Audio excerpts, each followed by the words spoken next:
Today we shall reflect on the theme, the law that helps us to grow. In today's world we see that there are plenty of laws, plenty of rules and regulations. And all of these rules and regulations are meant in order to make our life easier.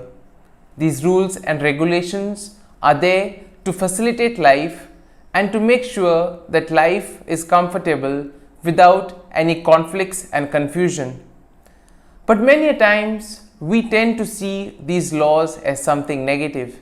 We tend to see these rules and regulations as something that binds us and something that restricts freedom. And this is exactly the issue that Jesus tries to address in today's gospel. The readings of today, in a very special way, tell us that we need to place our faith and trust in the Lord. It is the Lord who works in and through us, and by doing this, by placing our trust in Him, we are able to fulfill His commands. A glance at the first reading of today from the second letter of St. Paul to the Corinthians reminds us that we too need to place our trust in the hands of the Lord. Now, St. Paul urges the people of Corinth to place their confidence in Jesus. He says, it is the Lord who works in and through them, and because of this, they are able to do many great things. If we look at the lives of the apostles, we see that it was the Lord working in and through them, and that is what which gave them the courage and the determination in order to go from one country to another, proclaiming the good news of Jesus. Similarly, we see in our lives, the Lord is working in and through us. Sometimes we may not realize it, but we see that Jesus is always there, present in every of our action. All we need to do is place ourselves in His hands and allow the Lord to make use of us as instruments to do His work. The Gospel of today tells us about the attitude of Jesus towards the law of God. Now, for the people of Israel who lived during the time of Jesus, the law meant basically the commandments or the 5 books of the law that were given to them by Moses. Now, all of these would explain the ordinances of God for His people as well as the commandments. Now, the law also referred to the whole teaching or the way of life that God expected the people to follow. In a way, we see that the people lived their lives according to these laws. But then we see that there were other laws that were also imposed on them. Now, when the scribes and the Pharisees came, they tend to impose and implement some more small rules and regulations. And as a result of it, to the main framework of the law, we see other laws being added. And as a result of it, life then became burdensome for the people. The laws themselves were a burden. And this is exactly what Jesus tries to tackle. So when we see that Jesus is trying to go against the law, He's not going against the actual law, but He's against these other laws of the scribes and the Pharisees which try to make the life of the people difficult. We see sometimes it is a normal human tendency in order to implement new things just in order to show one's authority or position.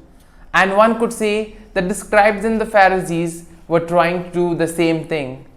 Every small law, every small detail that they included made the life of the people even more tedious. But Jesus tries to explain to us the essence of the law of God. Jesus made it very clear that the essence of God's law, His commandments and way of life must be fulfilled.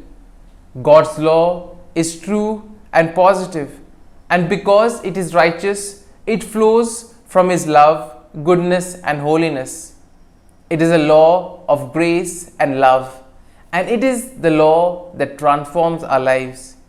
That is why God commands us to love Him above everything else and to follow the teachings of His Son.